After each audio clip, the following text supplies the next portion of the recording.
Hi friends, தலைவரை பற்றி பேசினாலே அதுக்கு ஒரு எல்லையே கிடையாது. எப்படி வானத்துக்கு எல்லை கிடையாதோ அது போல தான் தலைவருக்கும். சமீபத்தில் டூரிங் டாக்ஸில் சித்ரா லட்சுமணன் கிட்ட நெறியாளர் கேள்வி கேட்குறாங்க. தமிழ் படங்களில் எந்த நடிகர்கள் அதிக வெள்ளி விழா கொடுத்துருக்காங்கன்னு கேட்கும்போது பதிலுக்கு அவர் சொல்றாரு, அதிகமான வெள்ளி விழா கொடுத்த நடிகர்கள் பட்டியலில் சிவாஜி கணேசன் இருக்கிறார். அவருக்கு அடுத்த இடத்துல சூப்பர் ஸ்டார் ரஜினிகாந்த் தான் அதிக வெள்ளி விழா படங்களை கொடுத்திருக்கிறார். கடைசியாக பார்த்தீங்கன்னா கபாலி படம் தான் வெள்ளி விழா கொண்டாடிய படம் கடைசியாக.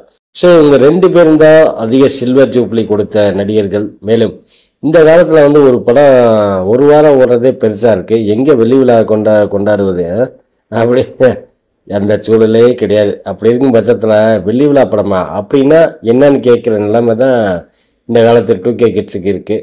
ஓகே ஃப்ரெண்ட்ஸ், மகிழ்ச்சி. சிவாஜி கணேசன் தான். அவருக்கு அடுத்த இடத்தில் இருப்பவர் சூப்பர் ஸ்டார் ரஜினி. தமிழிலே கடைசியாக ஓடிய வெள்ளி விழா படமும் அவர் நடித்த கபாலி திரைப்படம்.